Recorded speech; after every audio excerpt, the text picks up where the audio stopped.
एक कस्बे में एक विधवा अंधी औरत रहती थी। उसका एक बेटा था जिसके पालन पोषण की सारी जिम्मेदारी उसके कंधों पर थी। वह अपने बेटे को पढ़ा लिखा कर एक बहुत बड़ा आदमी बनाना चाहती थी, इसलिए उसने उसका दाखिला कस्बे के अच्छे स्कूल में किया। वह दिन रात मेहनत करती ताकि बेटे की स्कूल फीस दे सके। लड़के के स्कूल के बच्चे उसकी माँ के बारे में जानते थे।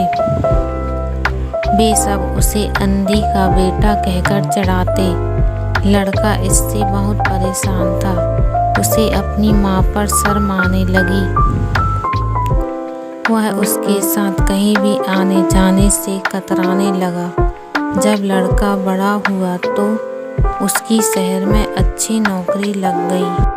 उसने अपनी माँ से वादा किया कि शहर में मकान लेकर वह उसे लेने आएगा, लेकिन वह शहर गया तो फिर लौटकर वापस नहीं आया।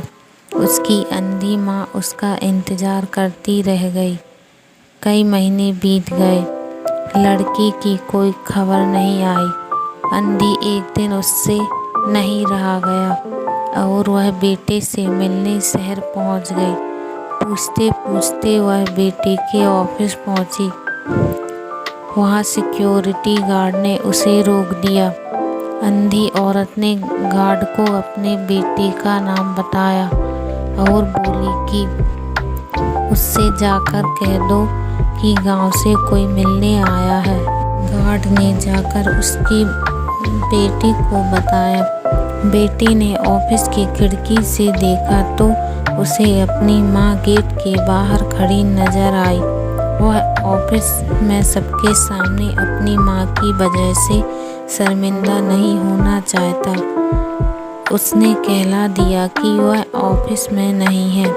अंधी औरत वहाँ से चली गई। शाम को वह लड़का ऑफिस से घर जाने के लिए निकला। रास्ते में एक जगह काफ़ी भीड़ जमा थी। वह अपनी गाड़ी रोककर भीड़ के पास पहुंचा और वो बीच सड़क में अपनी माँ को मरा पाया।